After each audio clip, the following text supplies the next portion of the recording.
Hey, what's your problem? You have business problems? We have business solutions. Yeah. Well, maybe. Yeah. Life is a fight. It is. In business, every day is a fight.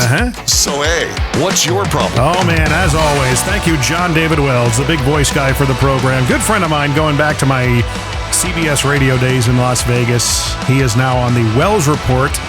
You can check him out if you like the political news talk. That's what he does. The Wells Report on Facebook, if you want to follow along with JD.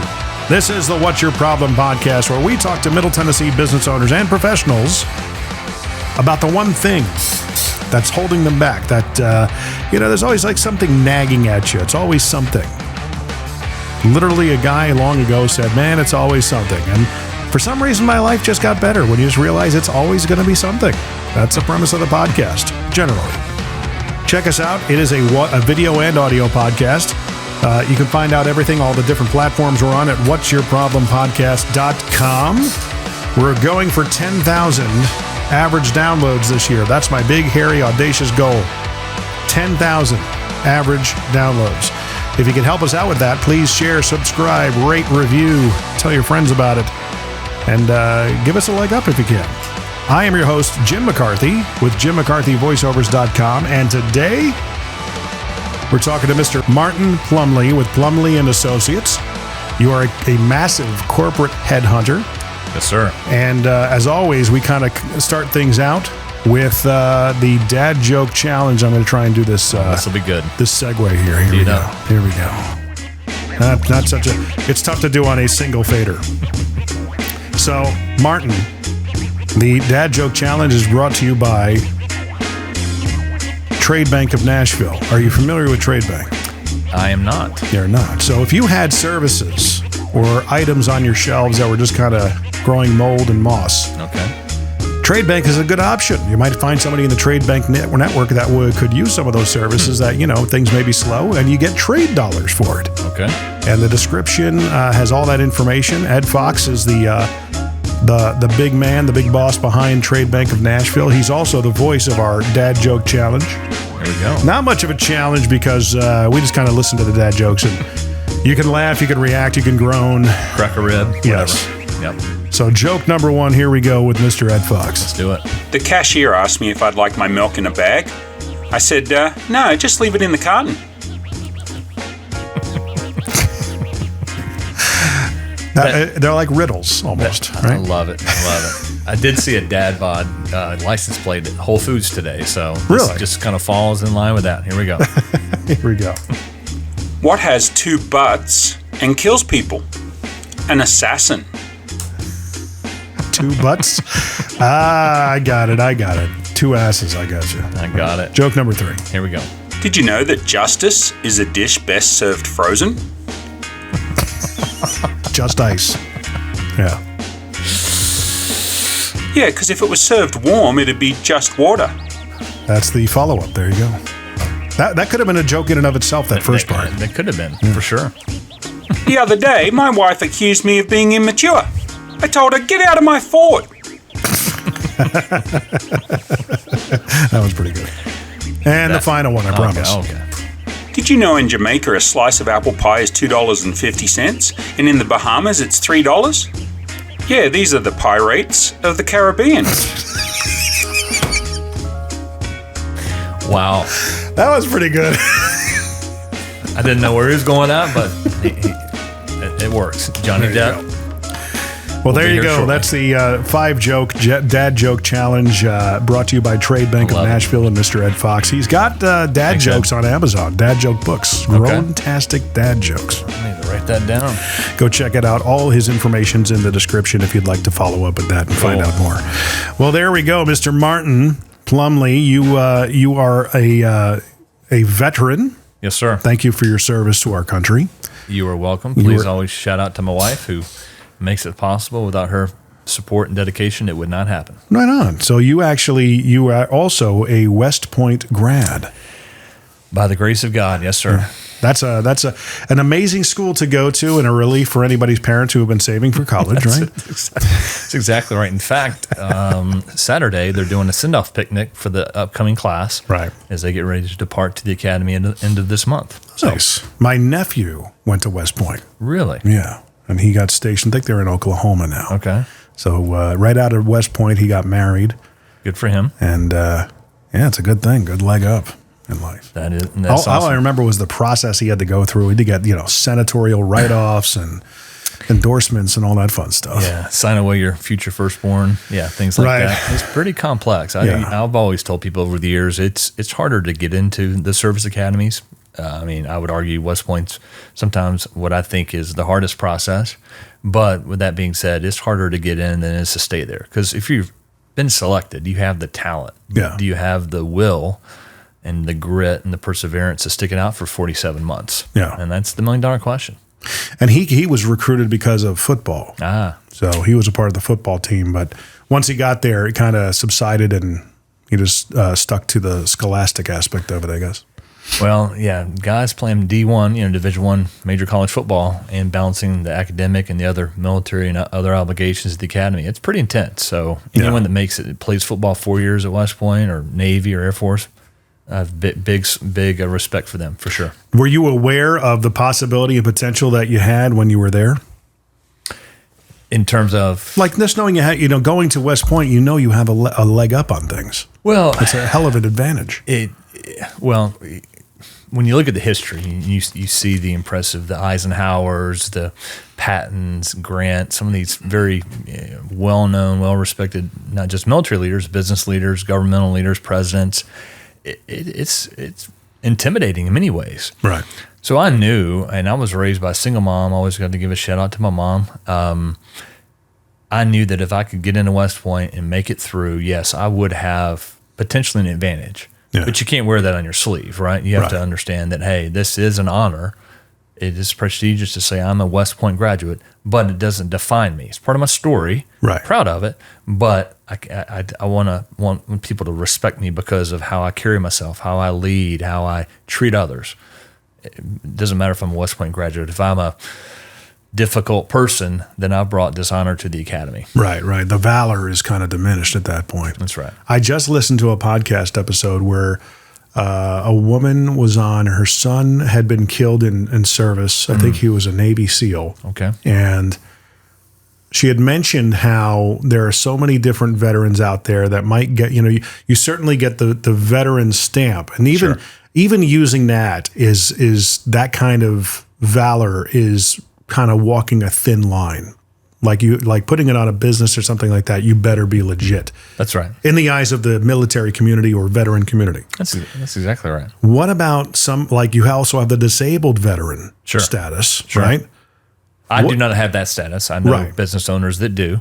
But But are they what does that have to in the mind of the community of the military and veteran mindset or the community?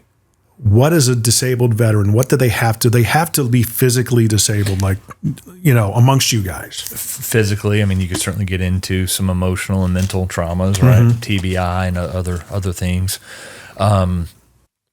But usually there's a rigorous process to validate that. Right. They've switched it over. I think it's now Department of Labor. But when I earned our certification as a veteran-owned small business, we went through the VA. Right. And there's paperwork, pieces of paper upon paper. And I don't have a disability rating currently. Right. But I would say when people have service disabled VOSB by their business name, it's legit. Yeah. No doubt. Yeah. So that's, I just know certain people that actually have that designation of a disabled, and it's you're still getting around. They've paid a price, right? A lot of times it's mobility related, right? Musculature, knees, backs, things like that. Right. So out of West Point, did you have any idea what you wanted to do? I can tell you, when I was at the academy, we visited Wall Street several times. I got involved with the finance forum, and so I thought, man, I'm going to do my 5 years. I'm going to resign my commission, and I'm going to go work on Wall Street. Investment banker, something in stocks, trade stocks, whatever. Yeah. But as I got into my military career, my first main duty station at Fort Hood, Texas, I quickly realized that, man, I'm defined by more than business. I love business and I'd studied business since I was a teenager, but I also knew myself well enough to say, man, if I go into New York or one of the other big markets and really dive into that world, man, it's pretty all encompassing, right? It's it's cutthroat. It's competitive. It's a lifestyle. It is a lifestyle. And do I want to, quote unquote, sell my soul to the devil to make some big bucks and maybe set myself up for life? And so, no, I pivoted off that and I said, no, I realized being in business, I can serve others and there's things I can do. Right, right. So what was the first iteration into business? What did you do? Yeah, I would tell you there is a handful of military placement firms, military recruiting firms that work with veterans as they finish up their military obligations, whether it's 6 years or 26 years of service. One of them, Orion International at the time, had an office in Franklin. Mm-hmm. Having grown up in Nashville, I got hooked up with those guys and thought they would place me somewhere. And the more I got to know them, I said, oh, man, this is really cool. Kind of that intersection of business and people is recruiting. And so I can work with the military population, work with their families, help them find their first role outside of the uniform in the private sector. Yeah. And to me, that's still a noble thing to do. Still an important thing to do. Some people, the transition is seamless, but there's a certain segment of that military population that it is truly a struggle because they get so caught up in the culture and the camaraderie and the rigor of the military. Some people just love that. And then when they leave that world, man, they're almost starting over in some ways. Yeah. And especially if you've deployed 3, 4, 5 times and you've been in harm's way and you forged those bonds, man, it's really different just becoming, Mr. Plumlee, Mr. Joe Smith. It's a different animal. Yeah, there's a movie out that we watched. I want to say it was with, I can't remember who the actor was, but he came back from deployment and it was all he wanted was to get back. Sure. Like being back to the normalcy of the States with the family, the wife and the kids, he was just going to go out of his mind. Yeah, because the world keeps spinning, right? When you go into a deployment, or even if you go to Korea for 9 months, or Poland, or Ukraine, whatever, you do get in that little rhythm, and you have your buddies, and you do your job, and you have that almost singular focus. Yeah. And in some ways, it is very comforting. Yeah. And you feel like, hey, I'm on a mission. I'm doing a job, an important job, and I'm defending freedom and all these idealistic traits and characteristics. But in my case, my wife and my kids, they're still growing. They're still doing their job. They're still going to school. And, I mean, again, we're on separate planets for 9 to 12 to 15 months. And when I come back, or a soldier, sailor, Marine comes back, it's on us to figure out, how do I plug back into the family? Right. How do I plug it back into my business, into my organization? And again, sometimes that takes a lot of self-awareness, and that takes patience, and that takes, because there's no easy button. You can't just say, I'm back, and just pull me back in. Take this hat off and put this hat on. Yeah. Listen, you have to do that. You do literally put on your civilian clothes, your suits, whatever again. But man, you've got to step back and say, all right, things have changed in my absence. How can I add value? Be patient, be kind, serve well, love well, and then I'll slowly kind of build it back. Right. Because off my last deployment in 20, when I came back in 20, man, it was during COVID. What a weird time to come back from being gone for 11 months. Right. Like, what has happened to our country?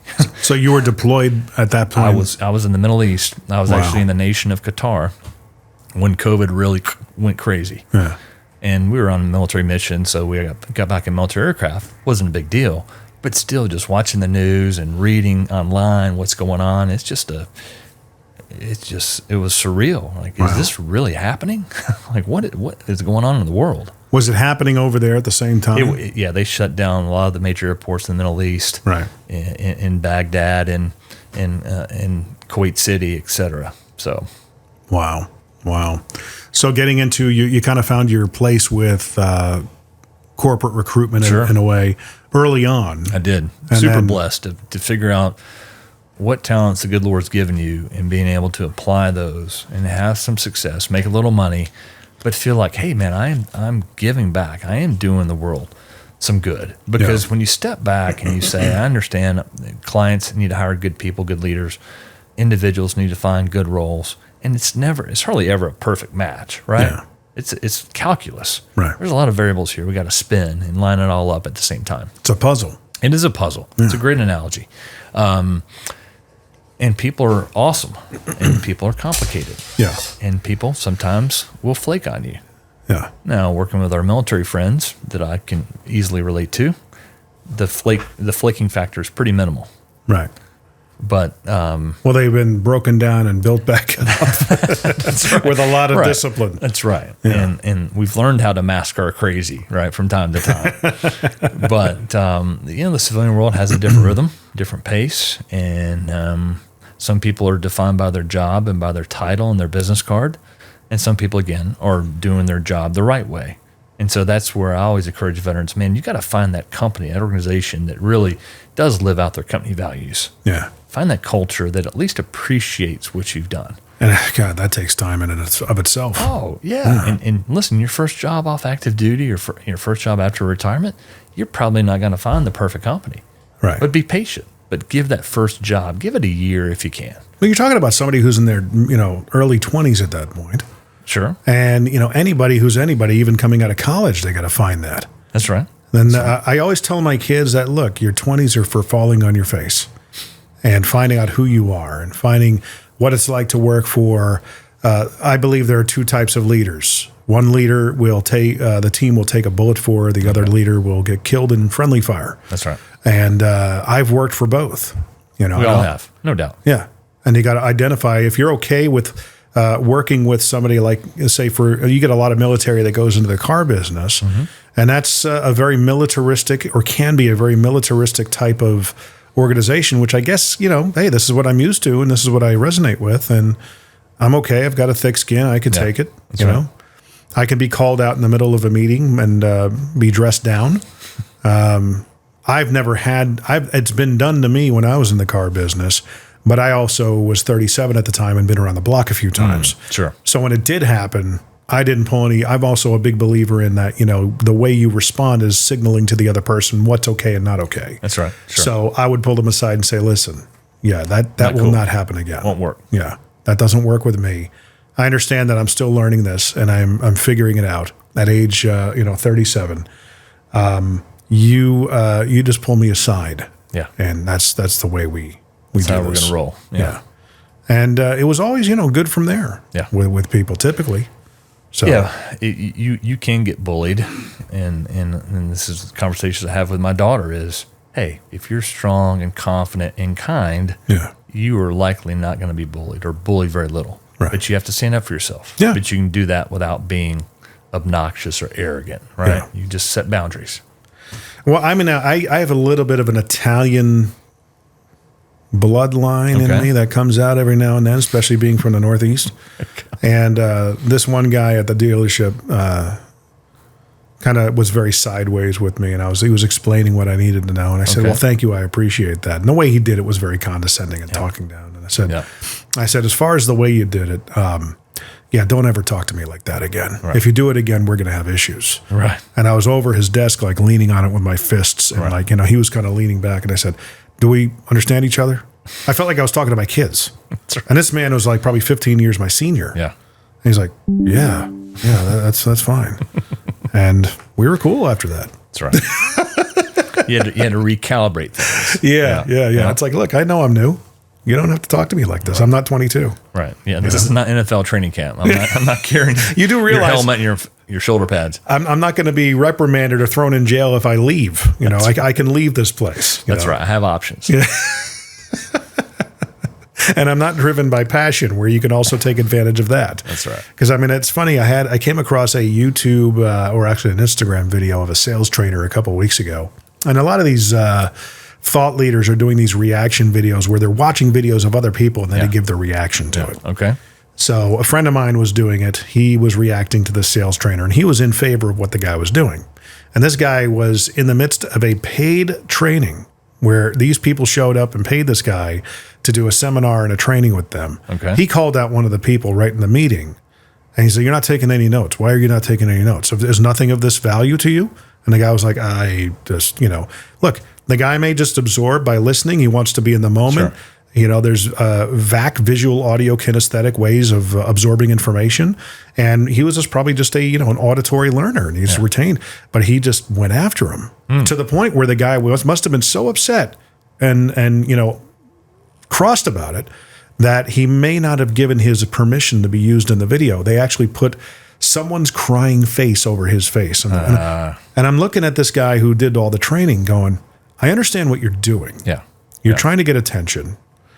And, you know, you're now in the comments section, there's people going back and forth. And I said, there's no way I would work for you. There's no way I would hire you to train my people, because this is a very transaction-based sales training. Yep. There's no relationships here. Sure. You know, and my buddy I commented on his thing, and he's like, well, actually, I said, no.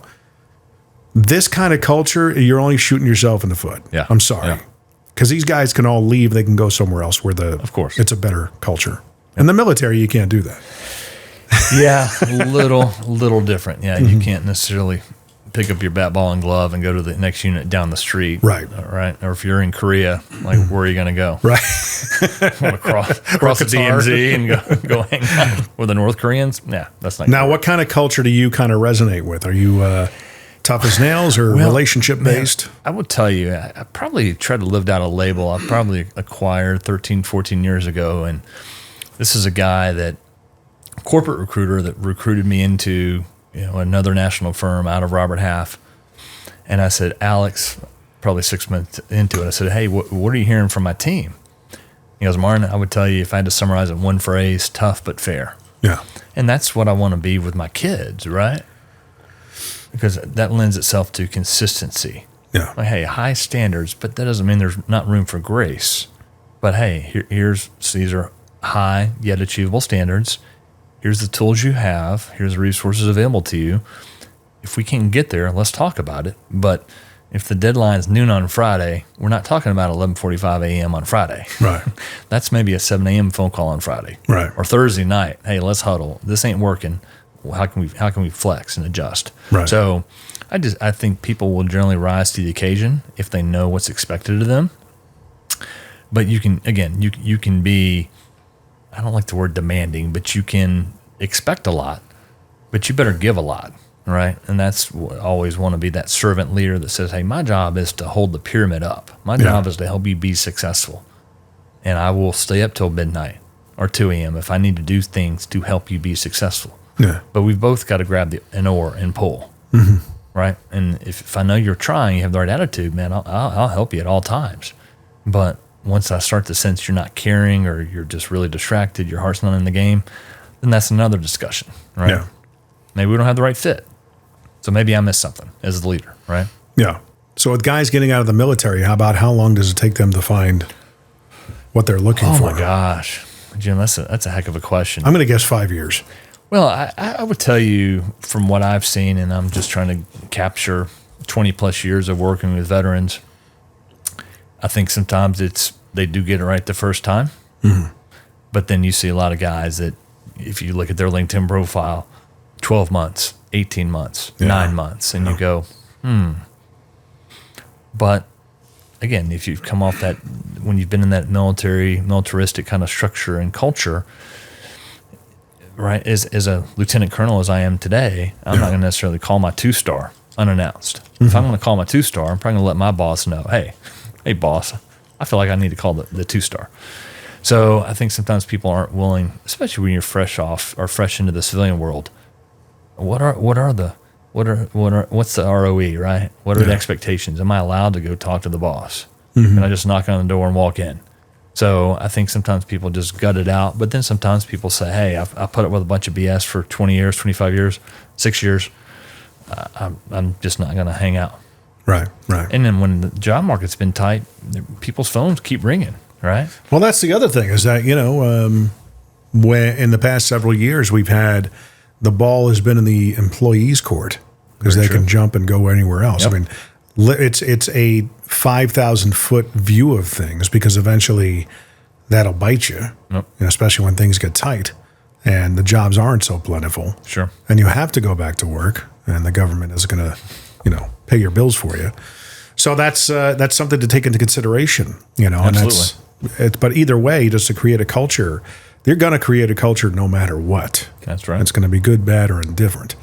So getting out of that, Plumlee Associates. When did you decide to do that? Yeah. Well, I'll tell you. Sometimes we do things out of necessity. Right. I'm 40 years old. I'm sitting in a not a new house, but a brand new house to my wife and I. We had a young daughter, and I went through a Chapter 11 bankruptcy. Worked for a small business owner in Brentwood, just up the road. Right. And I was sitting there scratching my head, going, "Okay, I've got all this going on. God, I don't know if this is the right time to start a business, but I feel like you're nudging me to do just that." Right. And so I took the leap of faith, again, with the support of my wife, and launched Plumlee Associates. So this was, in fact, just started our 12th year in operation. So you're talking about 2011. 2012. Okay. Yep. So, yeah, we just celebrated 11 years in business, I think, earlier this week. Right. Because I filed the LLC paperwork right at the 1st of June of 12. What was the situation like? Did you have, one paycheck to go, or a big leap? Well, no, I wouldn't say it was a huge leap. I think we were profitable in about 120 days, so I'm proud of that. And it's been something that's you've been doing so long, it just came naturally. Yeah, I knew I took the best of what I'd learned working from other firms, and I certainly took the worst as well, and I put that on the shelf. So, okay, don't go there. Don't use those tools. Those tricks don't work. And let's figure out how to, because I believe in this business, you can run this like a triangle. I'm not a huge basketball fan, but I do appreciate the Bulls dynasty with Pippen and Jordan, of course, and all those guys, and the triangle offense. Right.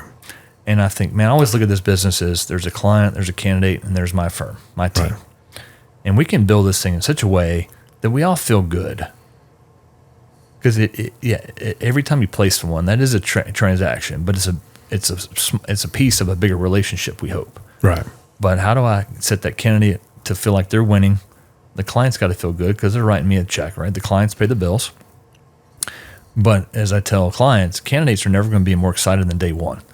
So let's not have this 2-week negotiation over salary and bonuses and sign-on and relocation. I mean, I'm going to tell you what the candidate needs. Let's get as close to that as we can, offer it up, and then let's get to go, right? It's like you're a real estate agent for... I mean, in some ways it is. Right? I tell both sides, I say, listen, the back and forth takes the joy out of the deal. Yeah. Right? If we've got a new business marriage that's coming together, man, let's feel good about it.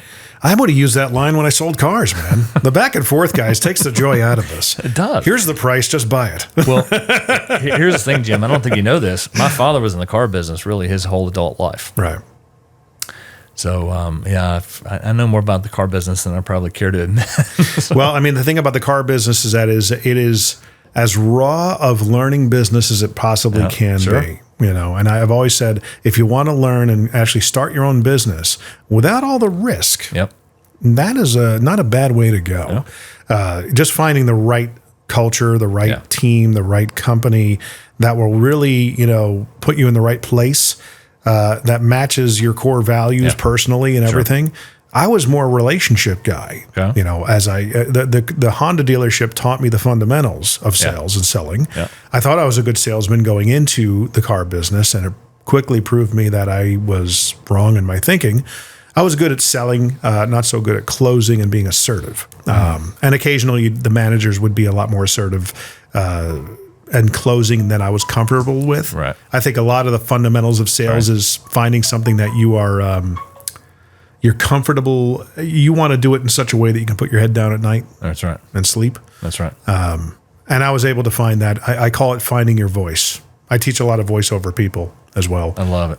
Oddly enough, it's all about finding your voice in that too. So, sorry. Selling and sales was the same kind of way for me, And once I got to Mercedes-Benz, I was very much in my comfort zone and aware of myself. So, unbelievable educational experience.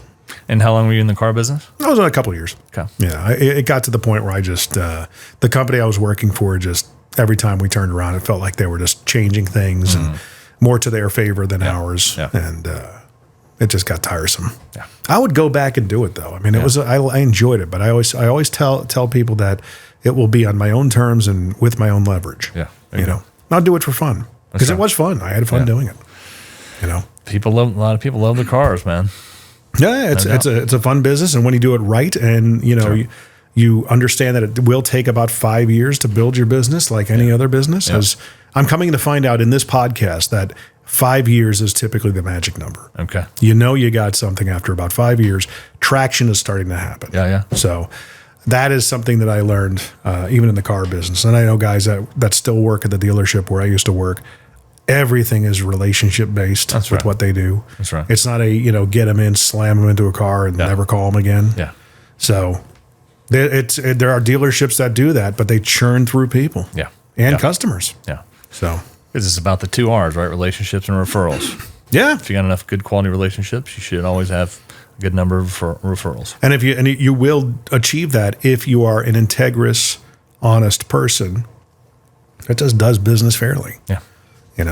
I got to the point where I admitted things about the deal. Well, the doc fee is just a doc fee, guys, is profit. Oh, it is.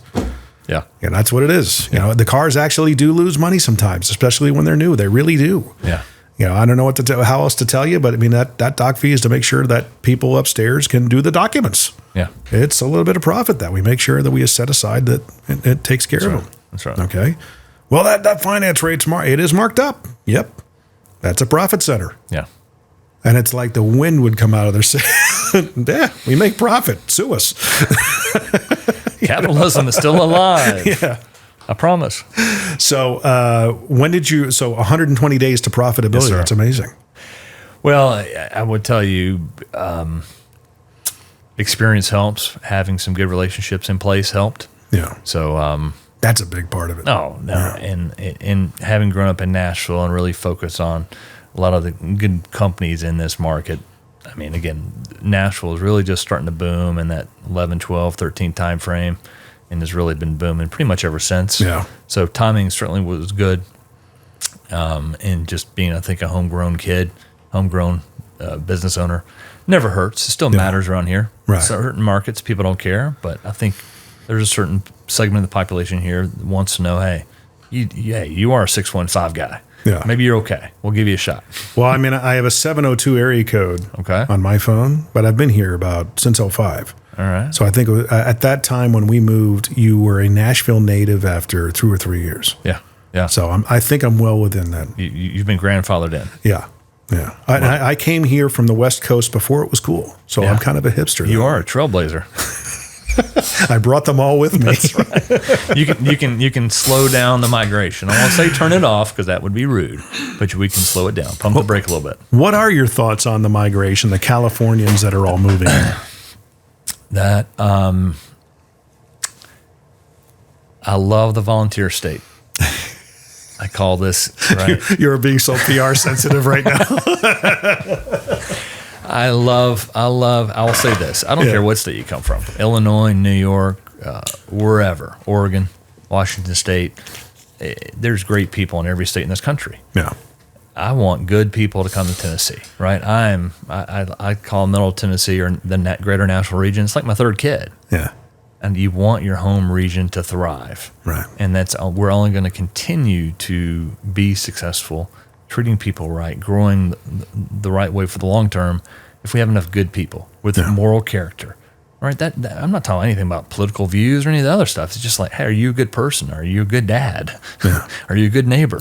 If you check all those blocks, man, come one, come all. Can we agree to disagree and still be okay with each other? I am. Right. You see a lot of that online these days. Yeah. It's like, hey, we can be friends, and if we agree on 80% of the stuff, that 20%, we just won't talk about it. Yeah. Put it in the foot locker, lock it up, leave it alone. It's when emotions get involved that things go off the rails. Oh my gosh, it's like, dude, what is happening?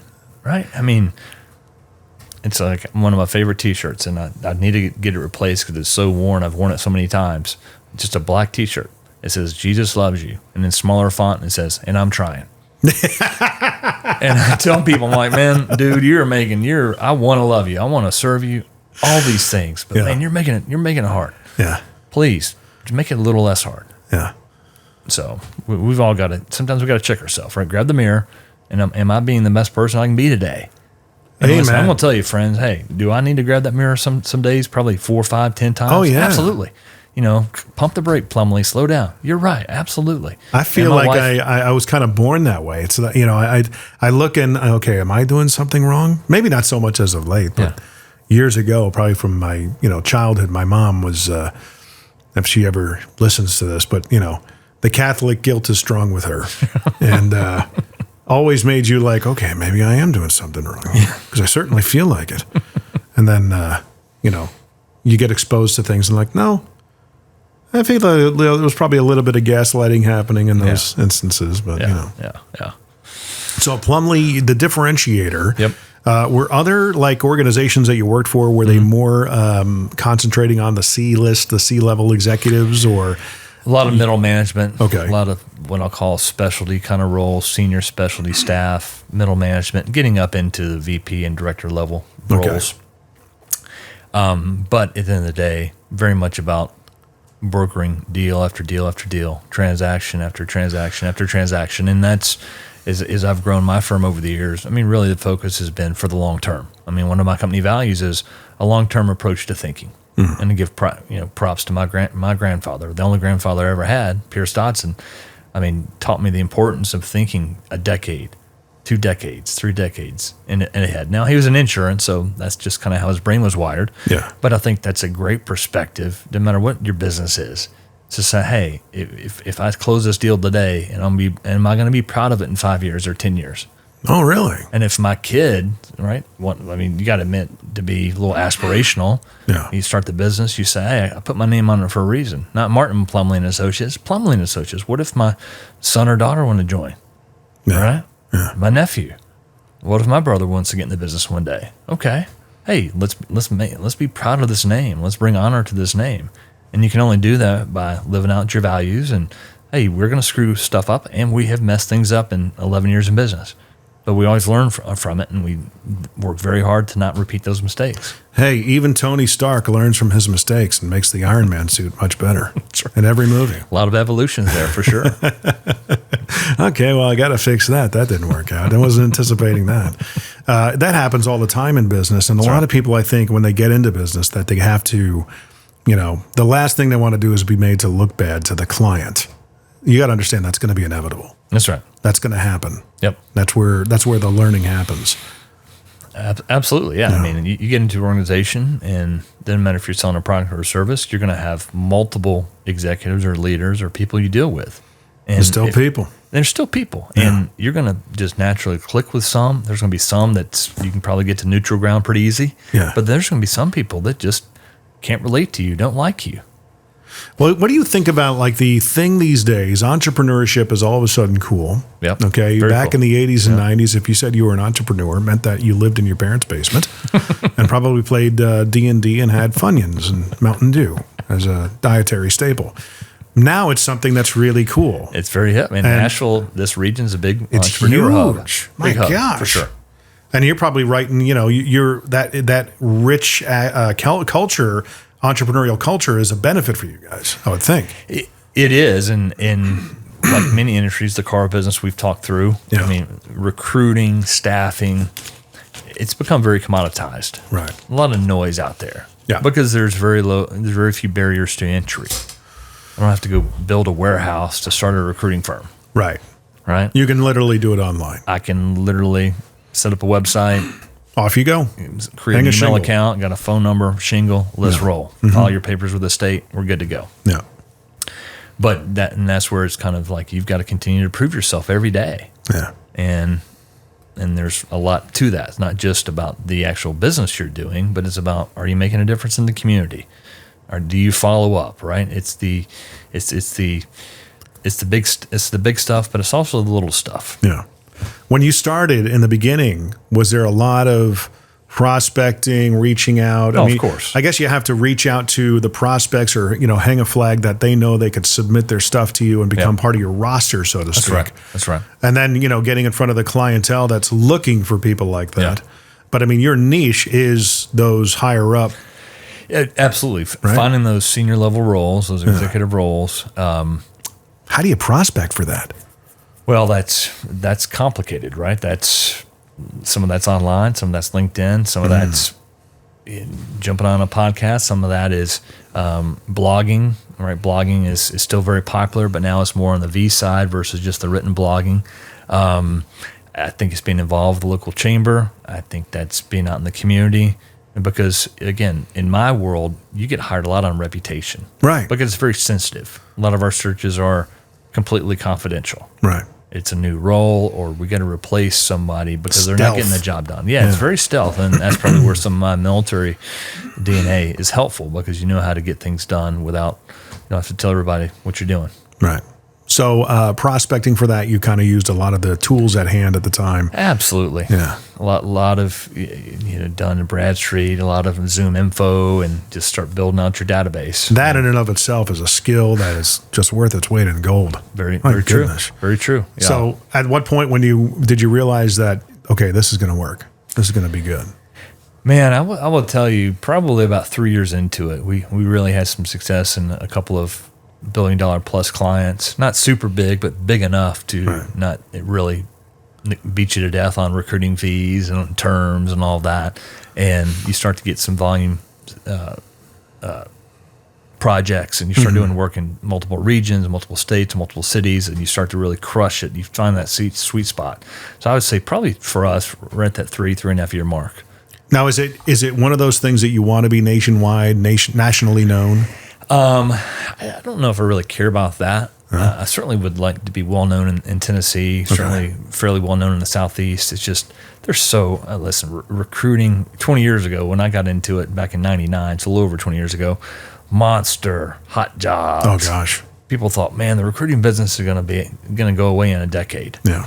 And I would tell you, the job boards have actually helped recruiters more often than not. Indeed, ZipRecruiter, fast forward to 2023, because they just have, maybe GPT and AI is going to figure out how to do a better job of making the match. It's still going to be a commodity, though. Absolutely. Yeah. Because, I mean, everybody can use the chat bots and things of that nature and the AI. Yep. But it's like, the travel agents got put out of business in the 90s and the early millennium because all the travel sites started coming out. You could book your own travel, hotels and car rentals.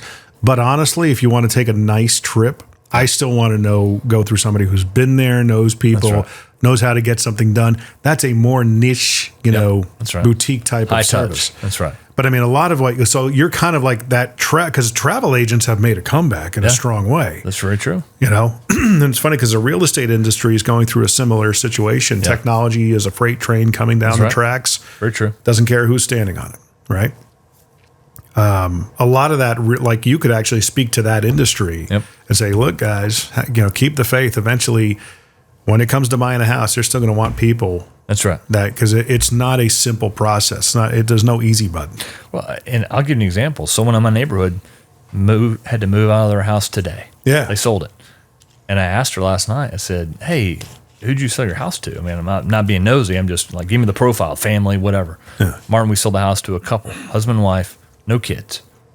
And they were friends with our realtor. And that's how we got the deal done. Yeah. Yeah. Relationships. It always matters. Yeah. Always. It's like in this town, I mean, how many realtors do you know? Right? Especially as of the past 3 years. I think my phone is 10% realtors. Need to do a scrub there. And it's like, how do you... I mean, I got the top 3 of realtors in my head that I'm loyal to because I've known them a long time. Yeah, sure. Relationships, right? So when it comes to actually the business model, is it a kind of, you're constantly hunting and one and done? Is there a recurring kind of thing that you could put in play? Absolutely, yeah. I mean, we always love to have a certain number of clients on a monthly retainer. Right. So that way we always know their current needs, what are their forecasted needs, and we can start to be a little more proactive. Right. Especially as we're out there making those new connections.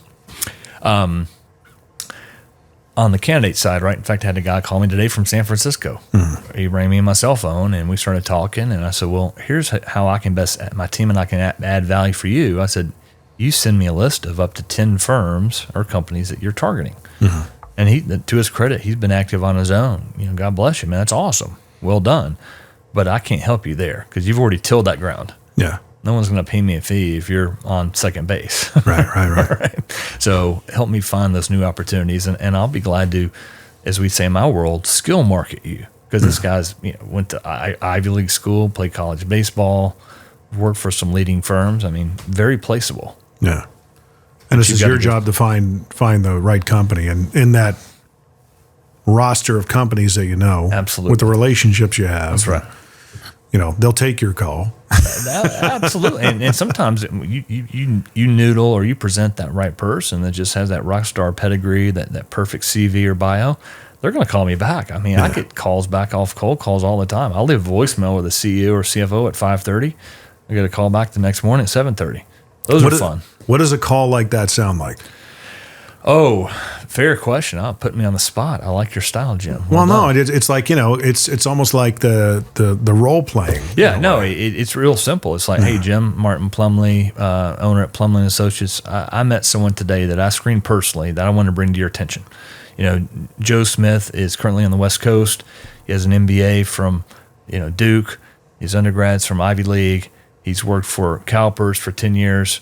He's currently working for this fiduciary, and he's looking to move to Middle Tennessee for good reasons.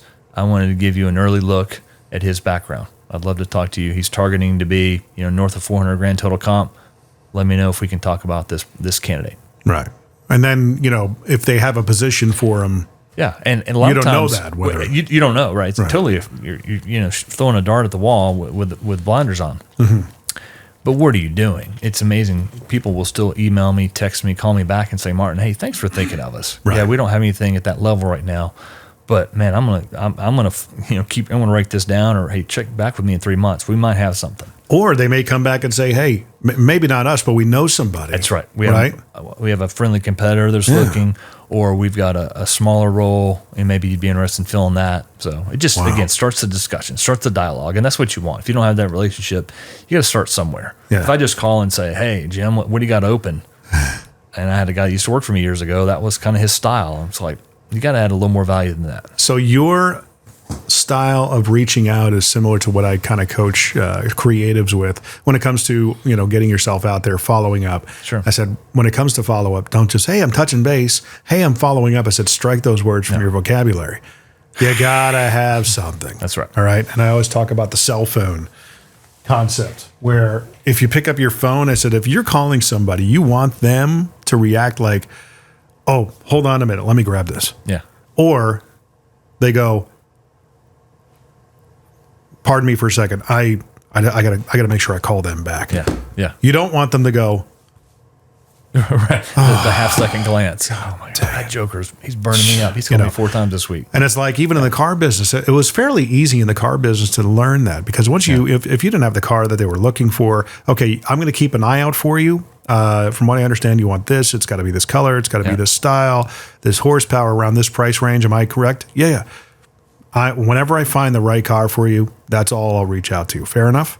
Yeah. And that's as long as you do that. Hey, I told you I would do this. I got something for you. Yep. I can bring it by the house or you can come by and see it. You interested? I'll send you some information. Fair enough? Yep. And it's like, boom, I got something for you. That's right. I got something for you. Yeah. Value follow-up. Absolutely. So with that being said, let's fire this What's your You got to have problems. What's keeping you up at night these days? It's always something in your world these days. Oh, for me personally, I will tell you this. This has been an interesting year. It's been a roller coaster year, right? At least for my little piece of the recruiting, executive search world. I will tell you, we want to do more work. I'll just kind of dial in. We want to do more work in the world of supply chain. Okay. It's been a good niche for us, but we want to do more work there. Interesting. Yeah. So people that are maybe not, but still middle management or? Sure. Okay. Middle management, yeah. Director, senior manager. I mean, it could be a GM if it's a big facility. Because believe it or not, I actually know a guy. Well, there you go. Yeah. And he's good. Yeah. Yeah. Well, strong logisticians, whether they're on the procurement side, the warehousing side, they're on the full outsourcing side of things. Hey, we've got clients that want to hire that talent, but at the same time, I'd love to do more work in Texas. Love to do more work in Florida. I call it the Freedom Triangle: Tennessee, Florida, Texas. Man, if we expand into those 2 other great states, and I've lived in Florida, lived in Texas. Man, I think those are 2 pretty business-friendly states, right? That have some nice parallels to Tennessee. So there's my shameless plug to let's expand into San Antonio, Dallas. There's a couple cities in Texas I don't necessarily care for. The Woodlands. I have no issue with the Woodlands. No, it's a great city. I was there a few weeks ago. Okay, Yeah. Awesome. I do a lot of video for the Mercedes dealer there. Nice. Okay. Yeah, it's a fun trip to go to. Very cool. And a beautiful dealership. Yeah. My goodness. I'll bet. Yeah, and their guy, the CEO of that company, is a culture guy, Really? big time. Okay. Especially in that business, it's tough to create a healthy, good culture. Yeah. They're going to have a culture no matter way. That's right. So one way or the other. And of course, I'll have to bring up the fact that, have you ever thought about doing a podcast for yourself? I have thought about it, and I think at some point I will, but you've touched on it, I think, a little bit. Still having another career in the Army Reserves, there's a certain amount of bandwidth that takes up. Right. And so, and then with my kids, now one still in elementary school, one heading into middle school, I want to honor, my two greatest jobs on earth are to be a great husband, great father. Right. So if I can be great in those two areas, still run an effective business, maybe a podcast would be fun. I think I'd enjoy it. I think it'd be fun to leverage some of those relationships you have, but hanging out with you is pretty darn awesome. So I would just say I don't want to compete against you. You're already 3 years into this, so let's get you to 5 years and watch the magic happen. You're not competing against me. I always tell people that whether they're going to be clients is that it doesn't matter. The difference maker is that it's you. Yeah. And people that are going to gravitate and like you. Sure. Much like the guy I mentioned earlier, who's the sales trainer. How many sales trainers are there in the world? I mean, they're a dime a dozen. Sure. But the guys who make a name for themselves are the Cardones and those guys. Yeah. All he's doing, because I think Cardone, I don't know if he got out of that side of the business. He's more into real estate now. Yeah. He might have left the void, and this guy's just coming in and filling it. Sure, of course. So you never know. You never know. It's like voiceover. Well, I was always told I have a good voice. I get it, but it's how you use the voice that matters. Right. Gilbert Gottfried never was accused of having a good voice, but he knew how to use it. But at the same time, I said somebody might like and gravitate towards you, your personality. That's right. There's a lot of stuff. Yeah. Why do people come to Nashville to be a musician? Well, there's how many thousands of drummers? And it's the way you play that will set you apart. That's right. So this week we have Bonnaroo and CMA Fest, right? Yeah. So a lot of aspiring musicians, current musicians. I mean, Austin is the live music capital of the world, or so they claim. Yeah. But I think Middle Tennessee can definitely lay claim to that for this week anyway. I think we're neck and neck with Austin. Yeah. Nashville is music city for a reason. That's right. It's becoming healthcare city and, automobile manufacturer city. Yes, absolutely. So how do people find and follow you? Oh, great question. Yeah, I mean, we're everywhere. Martin Plumlee on LinkedIn, Plumlee. PlumleeAssociates.com is our website. We're active on Twitter, Facebook. We have handles there, accounts there. Phone number, pretty easy phone number to remember, 615-546-0333. And I will tell you, some people may say I'm crazy, but why not? That's how I roll. I'll happily give you my cell phone, so please be respectful of that. But if you need to reach me quickly, you can always try my cell phone. We'll put that in the description. There we go, 615-999-4190. But PlumleeAssociates.com.